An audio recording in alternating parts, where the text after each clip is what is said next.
as always, because I am a sophomore now, so I have the ability.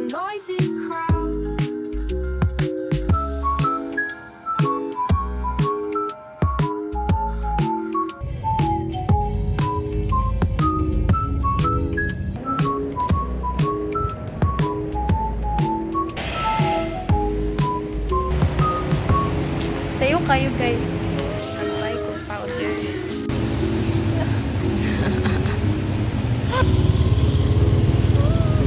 Hi na sa mong vlog. Hi!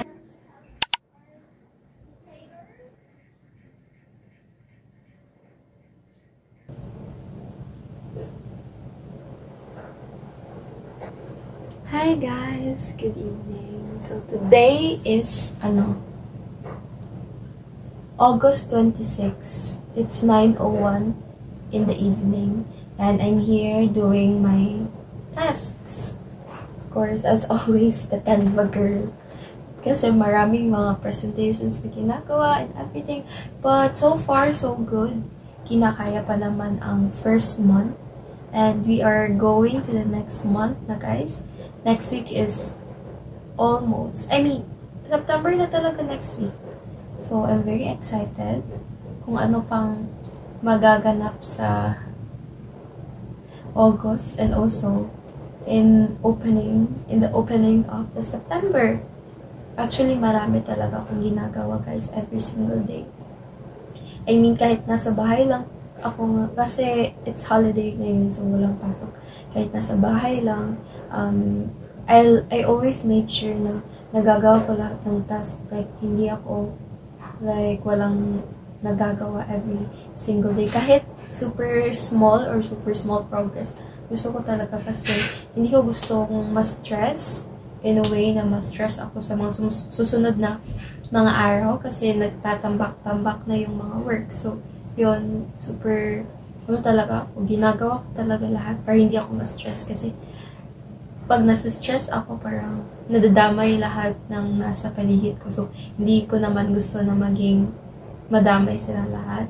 So, yun, ginagawa ko talaga yung best ko na as everyday meron akong progress, kahit small progress lang. Kasi this is a very nice na habit na na ginagawa niyo yung mga task niyo sa buhay niyo.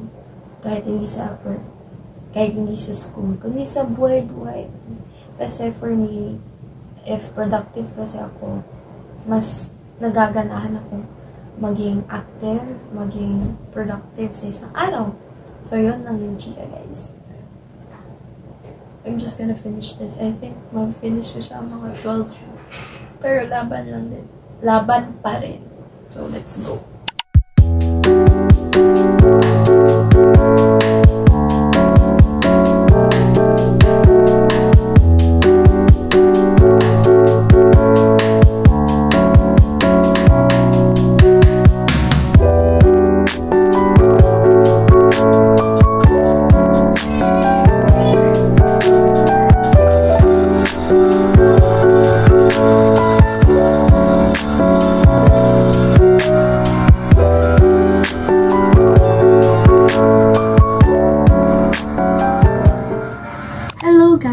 Welcome back to my YouTube channel. So, just a little bit of update, guys. This week has been very busy. I mean, in the past week, busy kid kay ko, guys. Kay, I am happy to say na I got out or nigawas ko sa akong comfort zone this school year because I was elected to be a part of our organization of our course, which is the LCC, and I'm the secretary for this school year. So I'm very happy and blessed to be part of this group because ever since first year I was planning to apply to organizations, but I feel like it's not the perfect time for me because I'm still adjusting, knowing na I'm a transferee, knowing na I'm still observing the environment of the school as a freshie, and even though I have plans, but I think it's not just the perfect time to join organization. So because I'm a sophomore now, so I have the ability, or I think the capability, or I'm ready na to join orgs, which is what is happening to me. So I'm very busy. So I thank God for the challenges. I thank God for the struggles, because I always know na lahat ng struggles, the struggles, challenges, the stumbling blocks, everything that we experience in life, the afflictions, it has a purpose, and it will always have a purpose in life. So yon, busy and everything, but I'm very happy knowing na I'm an outgoing person. Very outgoing talaga ako, guys. Meron akong times na parang gusto ko lang talaga mag-talk sa mga people kahit hindi ko sila kilala. And even though I'm struggling, I'm still adjusting, because in my freshman year is ano talaga, yung ACADS lang talaga lahat. No other extracurricular activities. ACADS lang talaga. So, talagang nakaka-focus ako sa ACADS. But today is parang nasa-separate na silang dalawa. So, ACADS and orgs. And I'm also youth leader. I also lead young people in our church. So, ngayong year is medyo marami na din kaming activities, because we are like getting back on track when it comes to doing activities sa mga churches and everything. So, kailangan ka talaga siya ng planning and everything. And also, I'm always aiming naman talaga kasi na mag-dean's lister. So, lahat na yan, guys, nasa utak ko.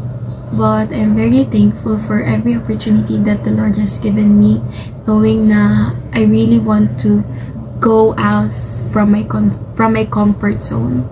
And I'm very happy, and I'm looking forward sa mga next na mga months, next na mga years, of course, next na mga anong tawag yan, next na mga journey na sasalubungin ko as a student, and also as a leader, as a church leader, as a student leader, and everything. So yun lang, little update sa life ko, guys. Mwah!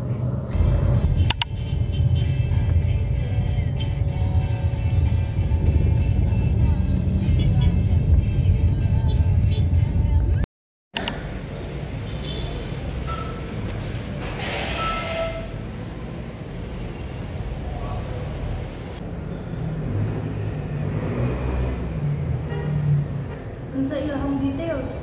Ay, oh. Ay, kang ate, ano to? Pwede yun. Di ay? Kaya yun sa batay. Kabila dyan. Pa? Ilang sila ate ko, ano lang. Ato na lang himuon. Kuya, wala ka ng bilid.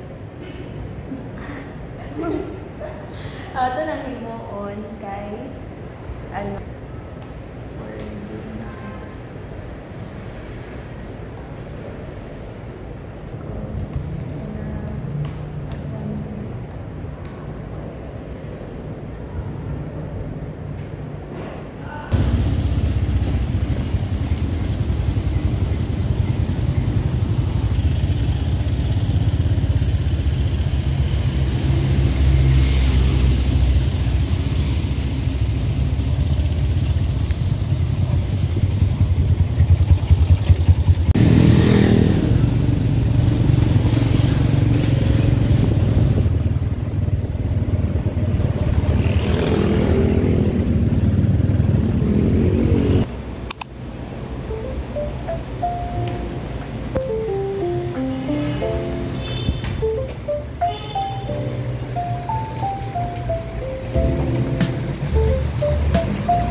Kayo guys, wala pa yung tao.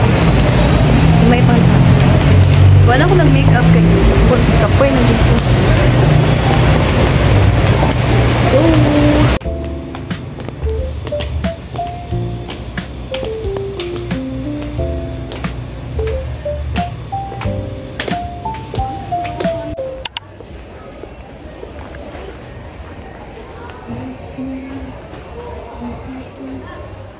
gosh, guys. So, taas ang linya.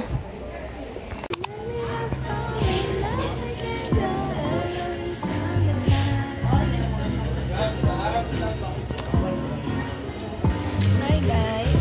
Nag-buy ko powder. Because wala na ko powder. And naka-great na kayo.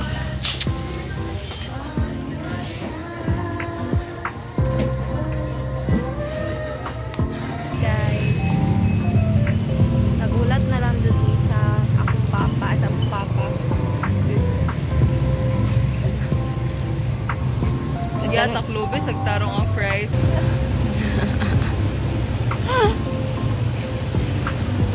Kulbaan.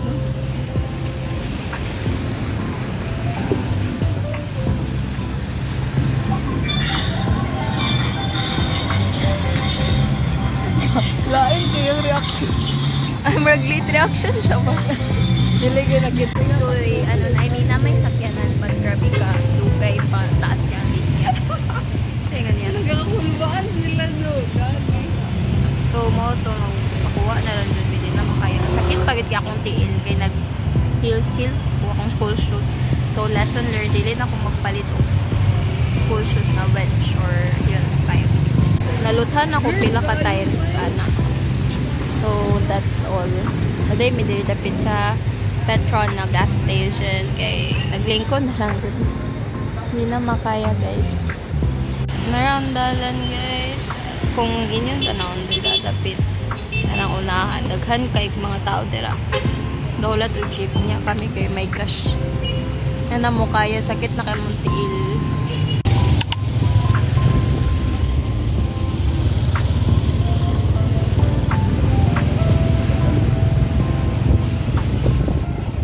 Hi guys, Pag-hi na sa akong vlog. Hi! Hello, ako ang likit. hi me.